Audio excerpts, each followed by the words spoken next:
Meenachil taluk legal services കമ്മിറ്റിയുടെയും പാല അടാട്ടിന്റെയും Erattupetta MES college NSS യൂണിറ്റിന്റെയും സംയുക്ത ആഭിമുഖ്യത്തിൽ MES കോളേജിൽ ലഹരി വിരുദ്ധ ബോധവൽക്കരണ ക്ലാസും എക്സിബിഷനും നടത്തി. Judicial first class magistrate Shri R. കൃഷ്ണപ്രഭൻ ഉദ്ഘാടനം ചെയ്തു. ഡ്രഗ്സ് അകത്ത് ചെന്ന് കഴിഞ്ഞാൽ ഈ കൺട്രോളിന് എന്ത് പറ്റും? ഒരു മന്ദതയുണ്ടാവും, ഒരു സ്ലോ ആയിട്ടുള്ള ഒരു രീതിയിലോട്ട് അതിനെ അങ്ങ് അപ്രോച്ച് ചെയ്യും. അതാണ് നമ്മൾ ഈ പറയുന്ന ഈ രസമെന്നും സുഖമെന്നും ഒക്കെ ആൾക്കാർ പറഞ്ഞു നടക്കുന്ന വിഡിതപരമായിട്ടുള്ള കാര്യം.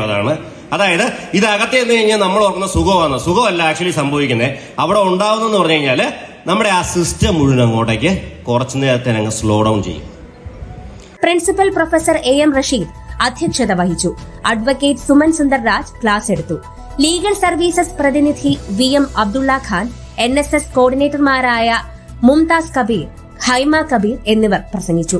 ബോധവൽക്കരണത്തിന്റെ ഭാഗമായി സലീം കുളത്തിപ്പടി ഏകാംഗ നാടകം അവതരിപ്പിച്ചു. ഒരു യുദ്ധം നടക്കുന്നുണ്ട്.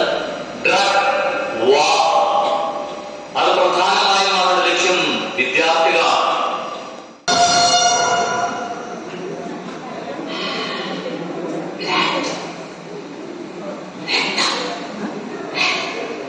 മനുഷ്യന്റെ രക്തത്തിന് ഇത്രയും ലഹരി ഉണ്ടായിരുന്നു.